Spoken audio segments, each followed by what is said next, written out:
झारखंड में नए साल में बारिश की संभावना। झारखंड में नव वर्ष के दौरान पलामू, चतरा, लातेहार, गढ़वा सहित कई जिलों में बारिश होने का अनुमान है। वहीं झारखंड की राजधानी रांची समेत झारखंड के कई इलाकों में 2 और 3 जनवरी को बादल छाए रह सकते हैं और हल्की बारिश होने की संभावना जताई जा रही है। बता दें कि इससे दिन में तापमान में 3 से 4 डिग्री की गिरावट दर्ज होगी। इस बदलाव से पहले झारखंड के कई इलाकों में घना कुहासा छाए रहने का येलो अलर्ट जारी किया गया है। बता दें कि मौसम विभाग के अनुसार झारखंड के मैदानी इलाके, जंगली इलाके, स्टेट हाईवे, खुले स्थानों के आसपास अगले 3 से 4 दिनों तक सुबह में घना कोहरा छाया रह सकता है। वहीं पश्चिम विक्षोभ के चलते बंगाल की खाड़ी से दक्षिण और पूर्वी हवा का रुख झारखंड की ओर हो सकता है। इससे झारखंड में बादल छाए रह सकता है। साथ ही साथ 2 या 3 जनवरी को हल्की बारिश की भी आशंका जताई जा रही है। आदिवासी सेंगेल अभियान के भारत बंद से चरमराई रेल व्यवस्था। आदिवासी सेंगेल अभियान के तहत शनिवार को भारत बंद का ऐलान किया गया था। रेल चक्का जाम होने के कारण रेल प्रशासन ने 8 ट्रेनों का परिचालन रद्द कर दिया, जबकि 8 ट्रेनों का परिचालन शॉर्ट टर्मिनेट व शॉर्ट ओरिजिनेटेड कर चलाया और 3 ट्रेनों को परिवर्तित मार्ग से चलाया है। इसके अलावा Tata Bilaspur express, Kurla express, Ahmedabad express, Ranchi Howrah Vande Bharat express, Ispat express, Janshatabdi express, Tata Goa passenger, Rourkela Tata passenger और 11 मालगाड़ी रेल चक्का जाम आंदोलन के कारण 1.5 घंटे से लेकर 3 घंटे तक फंसी रही। बता दें कि बंद समर्थकों ने रेल चक्का जाम कर रखा था। विभिन्न इलाकों में रेल चक्का जाम होने के कारण ट्रेनों का परिचालन पूरी तरह प्रभावित हुई। झारखंड के गिरिडीह से बड़ी खबर है। यहां थोक में धराए साइबर क्रिमिनल्स। झारखंड के गिरिडीह से बड़ी खबर है। यहां गठित स्पेशल टीम ने गुप्त सूचना के आधार पर गिरिडीह के अलग अलग इलाकों से छापेमारी कर एक साथ 20 साइबर क्रिमिनलों को गिरफ्तार की है।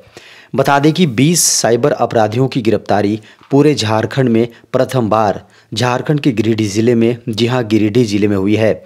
बता दें कि गिरफ्तार साइबर क्रिमिनलों के पास से पुलिस ने 50 SIM card, 27 mobile, 4 motorcycle, 6 ATM card, 2 car और 1,38,100 रुपये नकद जब्त किए हैं। बता दें कि जिन साइबर अपराधियों को पुलिस ने गिरफ्तार किया है उनमें गिरिडीह जिले के विभिन्न इलाकों के साइबर अपराधी शामिल हैं। झारखंड में अब 50 की उम्र पर मिलेगी पेंशन। झारखंड के CM हेमंत सोरेन ने झारखंड के SC, ST, OBC और आदिवासी कैटेगरी के लोगों को बड़ी सौगात देने की घोषणा की है। मुख्यमंत्री ने कहा है कि जल्द ही इन कैटेगरी में आने वालों को ओल्ड एज पेंशन की उम्र सीमा को 60 साल से घटाकर 50 साल किया जाएगा। मुख्यमंत्री ने सरकार के 4थे वर्ष के मौके पर राजधानी रांची के मोरहाबादी में आयोजित कार्यक्रम में यह घोषणा की। मुख्यमंत्री ने कहा कि हमारे पड़ोसी राज्य जैसे बिहार, ओडिशा, छत्तीसगढ़ और पश्चिम बंगाल सीनियर सिटीजन को 250 से 300 रुपये तक मंथली पेंशन दे रहे हैं, लेकिन हम 1,000 रुपये पेंशन दे रहे हैं। उन्होंने कहा कि हम एक कदम आगे जाते हुए आदिवासी और दलित समुदाय के लाभार्थियों के लिए उम्र सीमा को घटाकर 50 साल कर रहे हैं। फिलहाल सरकार की ओर से यूनिवर्सल पेंशन योजना चलाई जाती है। इसके तहत सीनियर सिटीजन, दिव्यांग, सिंगल वुमेन, विधवा महिलाओं को हर महीने पेंशन दी जाती है। झारखंड में अबुआ आवास योजना के तहत 80 लाख आवास बनाने की योजना। झारखंड के मुख्यमंत्री हेमंत सोरेन ने 15 नवंबर को झारखंड सरकार की आवास योजना लॉन्च किया था। बता दें कि इसका एकमात्र उद्देश्य प्रधानमंत्री आवास योजना से वंचित लोगों को आवास प्रदान करवाना है।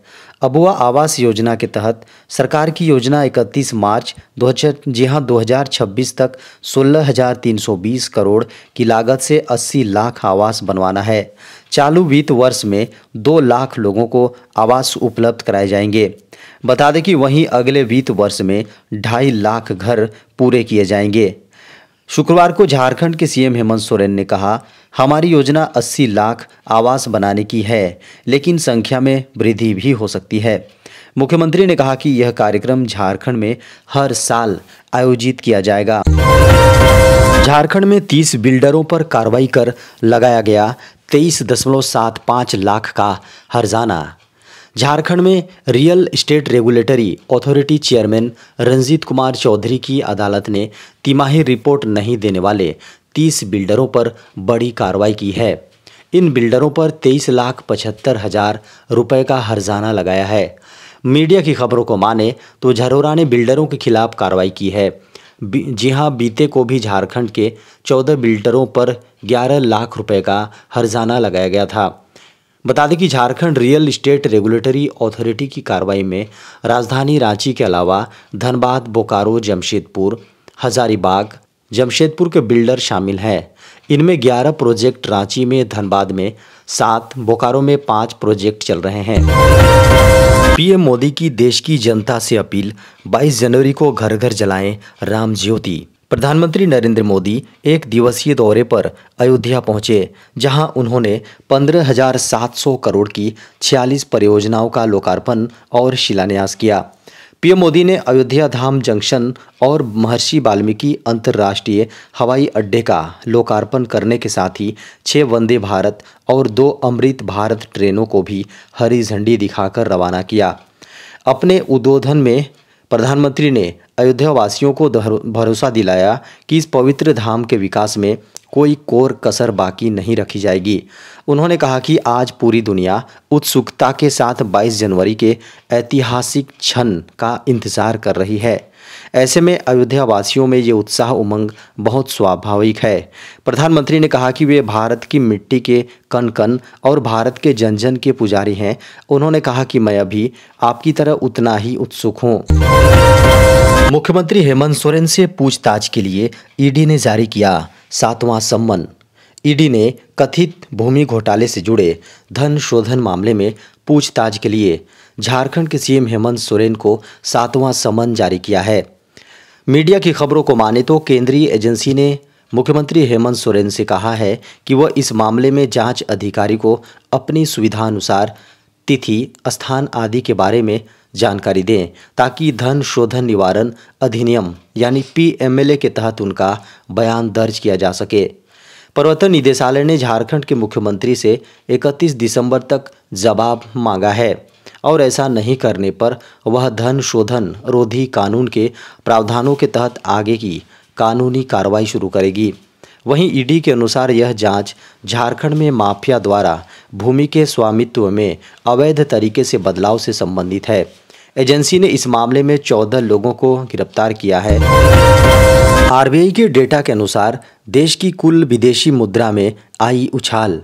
रिजर्व बैंक द्वारा शुक्रवार को जारी साप्ताहिक आंकड़ों के अनुसार विदेशी मुद्रा भंडार में लगातार तीसरे सप्ताह वृद्धि जारी रही। 22 दिसंबर को खत्म सप्ताह में इसमें 4.471 बिलियन अमेरिकी डॉलर की बढ़त हुई, जिससे कुल मुद्रा भंडार 620.441 बिलियन अमेरिकी डॉलर हो गया। पिछले रिपोर्टिंग सप्ताह में किटी 9.11 बिलियन अमेरिकी डॉलर बढ़कर 615.971 बिलियन अमेरिकी डॉलर हो गई थी, जिससे वृद्धि की मात्रा एक सप्ताह में सबसे अधिक हो गई। इससे पहले सप्ताह में कुल भंडार 2.816 बिलियन अमेरिकी डॉलर बढ़कर 606.859 बिलियन अमेरिकी डॉलर हो गया था। अक्टूबर 2021 में विदेशी मुद्रा भंडार 645 बिलियन अमेरिकी डॉलर के सर्वकालिक उच्च स्तर पर पहुंच गया था, जो इस सप्ताह के 620 बिलियन अमेरिकी डॉलर से केवल 25 बिलियन अमेरिकी डॉलर दूर है।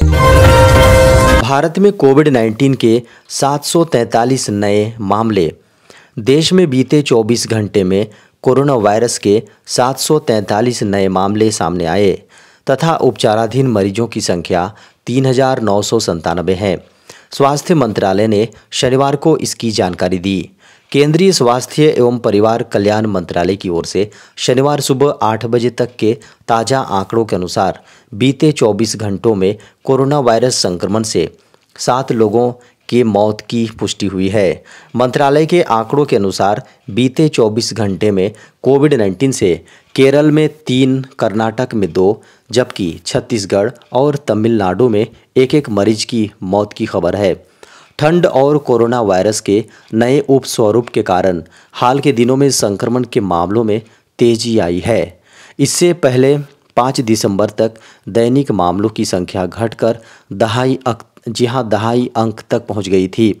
वर्ष 2020 की शुरुआत से अब तक लगभग 4 वर्षों में देश भर में कोरोना वायरस से लगभग 4.5 करोड़ से अधिक लोग संक्रमित हुए तथा इससे 5.3 लाख से अधिक लोगों की मौत हुई है।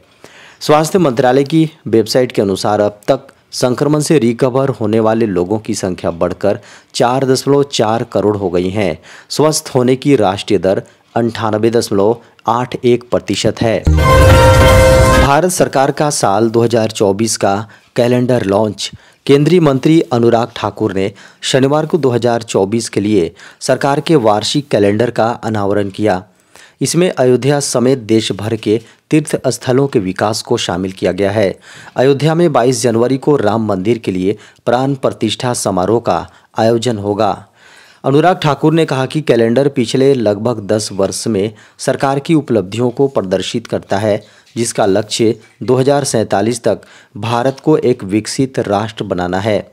उन्होंने कहा 2023 अब खत्म हो रहा है और 2024 हमारे लिए नई संभावनाएं लेकर आ रहा है। दुनिया भारत की ओर आशा भरी नज़रों से देख रही है। दुनिया नेतृत्व के लिए भारत की ओर देख रही है। ऐसा पिछले 10 साल में प्रधानमंत्री नरेंद्र मोदी द्वारा प्रदान किए गए नेतृत्व और उनकी सरकार की उपलब्धियों के कारण है। ठाकुर ने कहा कि कैलेंडर आत्मनिर्भरता की दिशा में भारत की प्रगति, विनिर्माण, स्वास्थ्य सेवा, पर्यटन, कूटनीति जैसे क्षेत्रों में पहल और युवाओं, गरीबों, महिलाओं और किसानों के लाभ के लिए सरकार द्वारा शुरू की गई योजनाओं को दर्शाता है।